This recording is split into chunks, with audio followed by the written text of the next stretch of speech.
Kusadari rasa ini. Sesaat setelah pintu ruang kerjanya ditutup, seseorang yang berada di dalam ruangan itu memijat dahinya sendiri. Mangkuk bubur masih dipegang olehnya, tapi dia sudah tidak lagi menyuap ke dalam mulutnya. Hatinya terasa nyeri. Ai, ada suara lirih seperti ini keluar dari bibirnya, tapi dengan perasaan yang campur aduk dan sesal.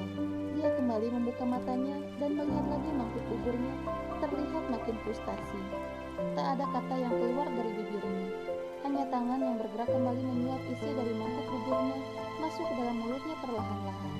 Makin disuap, semakin membuat diri itu seakan-akan menyeruak di seluruh tubuhnya. Ai, hingga hatinya berseru lagi seperti ini, mencelos begitu saja. Padahal dia sudah meminta pada dirinya sendiri untuk tidak memikirkan itu. Ada apa dengan diriku? Bubur itu sudah habis. Dia tadi memaksakan diri untuk memakan semuanya secepat mungkin. Tapi setelah bubur itu habis, malah pertanyaan itu keluar dari bibirnya di saat dia menerima mangkuknya dan mengambil di tubuhnya sendiri. Garis-garis merah yang jelas menunjukkan dirinya masuk angin. Lagi kata-kata ini keluar lagi dari bibirnya. Ingin rasanya dia berlari dan mendekati pemilik nama yang tadi disebut olehnya. Penuhi hasrat jiwanya untuk memberikan dekapan pada wanita itu. Diam, tapi hanya membeku di tempatnya yang dilakukannya. Dia mengingat sesuatu yang membuat dirinya juga tak paham.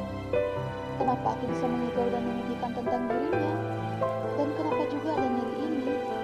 Dia teringat apa yang dikatakan oleh wanita yang tadi masuk dan mengerik tubuhnya kalau bibirnya bicara dan memanggil nama wanita itu. Tidak, aku tidak boleh begini. Ada detik jantung yang menunjukkan ketakutan dalam diri. Aku harus menghentikan semua kegilaan ini sendiri, atau ini akan semakin ruwet dan menambah masalah dalam hidupku. Seringnya sambil menggerakkan tangannya untuk mengusap wajahnya. Dia mengusap dan berharap semua bayangan-bayangan itu hilang dari benaknya. Aku sudah memilih. Aku juga sudah menyakitinya dan menunjukkan bagaimana hubungan kami sungguh tenang. Meski sebetulnya saat melakukan itu, hatiku benar-benar tidak bisa tenang. Tapi aku harus melakukannya demi bukti cintaku padanya. Dengan hatinya yang seperti seorang pecundang dan tidak memiliki keberanian untuk bertemu dengan nama seseorang yang tadi disebut olehnya. Aku juga sudah membuatnya secara tak sengaja dan tak aku inginkan sebetulnya. Sebagai mainanku karena aku tidur dengannya. Aku menginginkan dia bersama denganku. Bahkan aku tidak bisa lagi membohongi diriku kalau aku ingin menyenangnya. Padahal aku tidak bisa menjanjikan padanya kalau aku akan bersama dengannya karena aku mencintainya. Bibirnya terasa keluh ketika mendengar dirinya sendiri bicara seperti ini. Benar-benar seperti pecundang. Hatinya makin marah pada dirinya sendiri, apalagi saat dia melihat tubuhnya. Dia sudah berdiri dan bisa melihat pantulan cermin di belakang dan di depannya. Lagi-lagi, kau menolongku. Kata-kata itu keluar begitu saja karena dia tahu kalau tidak ada yang masuk ke dalam ruang kerjanya. Entah apa yang terjadi pada dirinya. Mungkin dia akan koma, tak sadarkan diri. Kondisi tubuhnya sudah semakin buruk. Bahkan dia berhalusinasi dan menggigil sendiri tanpa ada pertolongan. Kondisinya tidak terlalu baik tadi. Bisa jadikah dia mati? Shh. Dan saat ini, ketika dirinya mau berjalan pun, dia merasakan sakit di kakinya. Lihat kegilaanku karenanya. Sampai kakiku lecet seperti ini, punggungku sakit, tanganku sakit, pegel semua badanku. Apa sebenarnya yang aku mau? Kenapa hatiku merasa senang saat membahagiakan keluarganya? Pria itu sendiri bingung apa yang ingin dilakukannya dan ini kegilaan sendiri di dalam benaknya. Bukankah harusnya aku ke depan itu untuk membuat dia malu karena dia pergi dengan Dimas dan membuat Dimas juga malu karena telah pergi dengan istri orang. Dia seharusnya tidak begini. Tapi kemarin setelah bertemu dengan keluarga yang sudah membuatnya kelelahan sekarang ini, kenyataannya dia ingin membuat mereka semua bahagia. Sungguh, dia tak mengerti apa yang diinginkan dirinya sendiri. Berhenti adalah satu-satunya jalan. Dia mengingatkan hatinya. Aku hanya menyakitinya kalau aku bersama dengannya. Lagi-lagi, saat dia menatap wajahnya sendiri di cermin, dia memilih menggelengkan kepalanya pelan. Aku tidak boleh bersama dengannya, karena aku sudah memilih wanita lain, dan ini artinya aku harus jaga jarak dengannya. Ada senyum yang tak apa maksudnya itu, tapi sangat menyakitkan di dalam relung hatinya. Reiko Byakta Adiwijaya, sudah, hentikan kegilaanmu dan jangan lagi mengganggunya. Itu yang terurai dari bibir Reiko selepas seseorang yang tadi membantunya dan mengobatinya keluar dari ruangan kerjanya. Tapi Walaupun dia sudah bicara begitu dan kini ke kamar mandi untuk mengusap wajahnya dengan air hangat, Reiko tidak bisa berbohong kalau cairan hangat yang digunakannya dari wastafel itu juga bercampur dengan air yang terasa asin dan keluar dari sudut matanya. Aku menangis. Ini tak bisa dipercaya olehnya. Reiko meremas rambutnya sendiri, berusaha menyadarkan dirinya sendiri. Sudahlah, sudah. Dia sudah melihatmu bersama dengan Bi. Kau bermesraan dengannya, dan kau tidak lagi mempedulikan tentang dirinya. Kau menunjukkan betapa kau mencintai Bi, kekasih hatimu itu. Jadi jangan lagi bermain api padanya. Perasaanmu padanya ini bukan cinta, tapi karena perasaan sesaat, karena rasa kasihan padanya. Reiko tidak bodoh untuk menyadari bahwa dirinya merasakan sesuatu yang aneh dalam relung hatinya. Sesuatu yang membuat dirinya memang kacau balau. Tuhanku yang maha kaya akan menyiapkan untuk saya seorang pria yang bersih, suci, masih perjaka dan mencintai saya bukan karena fisik saya. Karena saya wanita baik-baik, maka jodoh saya adalah pria baik-baik, bukan pezina. Kata-kata itu lagi-lagi terngiang dalam benaknya membuat Reiko merasakan getaran dalam hatinya. Sesuatu yang menyakitkan. Tapi dia tak berani mengatakan apapun, dia menguatkan rahangnya. Aku harus menentukan keputusanku. Aku tidak boleh begini, terus mempermainkannya. Reiko memaksa dirinya untuk tidak memikirkan ini. Dia gadis baik-baik, dia bukanlah wanita untuk dipermainkan. Dan aku tidak mungkin bisa meninggalkan Bi. Dia adalah cinta dan hidupku. Dan kami sudah memulai semuanya sejak aku belum mengenalnya dan bertahun-tahun yang lalu. Apa jadinya kalau aku meninggalkannya demi wanita ini? Tidak, kata tidak terus digaungkan dalam hatinya. Di saat yang bersamaan, dia juga sudah mengganti pakaiannya mengambil dari wardrobe yang ada dalam ruang kerjanya itu. Tapi ada sesuatu juga yang tertinggal di sana yang membuat dirinya menatap itu. Pakaian dalamnya, hanya kata-kata ini yang terurai ketika tangannya bergerak mengambil dan mengelus pelan kain itu. Aku bisa membelikannya yang lain. Yang ini biarkan saja dulu di sini. Karena kalau aku mengembalikannya, dia pasti akan teringat apa yang terjadi di ruangan ini dan itu tak bagus untuknya. Dan aku juga tidak bisa mengembalikannya langsung ke kamarnya. Karena kalau dia melihat underwearnya banyak lagi, dia akan tahu kalau aku masuk ke dalam kamarnya. Reiko benar-benar berhati-hati dengan semua yang dilakukannya.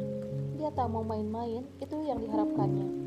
Makanya saat keluar dari ruangan itu, Reiko yang memang menghabiskan waktu cukup lama untuk merenungkan ini, makanya kembali duduk di ruang kerjanya.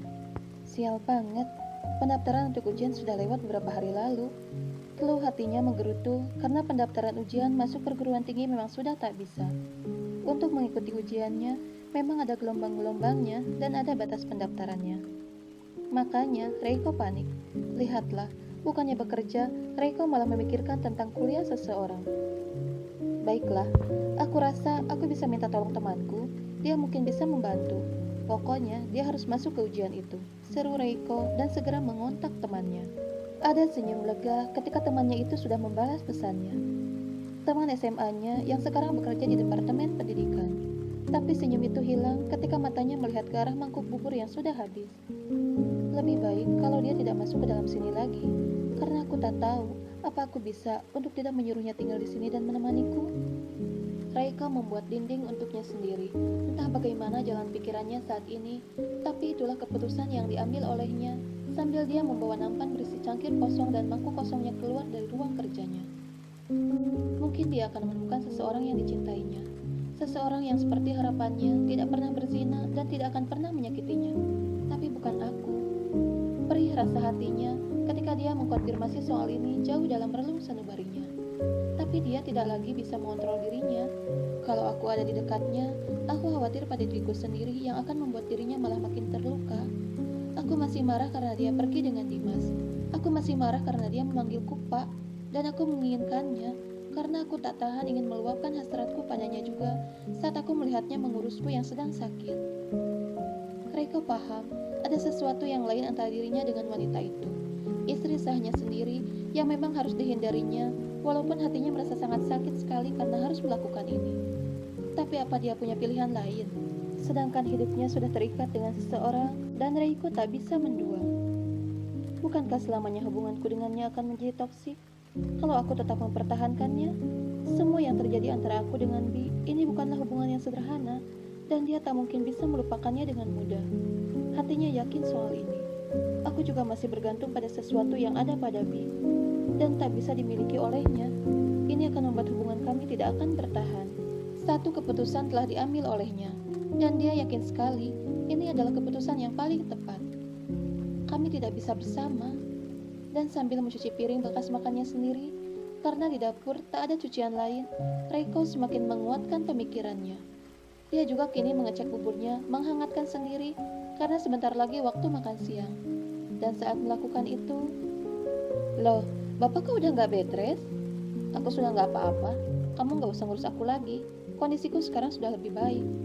Dan tanpa menghadap orang yang bicara, Reiko menjawab seperti tadi. "Oh, iya Pak, dan harus kamu ingat-ingat." Reiko yang sudah mengisi mangkuk dengan bubur itu, kini membalikkan badan dan menatapnya. "Yang paling penting sekarang untukmu adalah belajar." Matanya menatap seseorang yang kini juga mengangguk pelan. "Kamu sudah terlambat untuk mendaftarkan ujian masuk universitas itu, tapi aku sudah minta tolong pada temanku untuk menambahkan namamu di sana. Dia akan urus semuanya." Yang diajak bicara Reiko itu juga tahu, tanggal terakhirnya itu harus menyerahkan berkas dan mendaftar di tanggal 14 April. Dan sekarang tanggal berapa? 30 April. Ujiannya sebentar lagi, antara tanggal 22 sampai 28 Mei.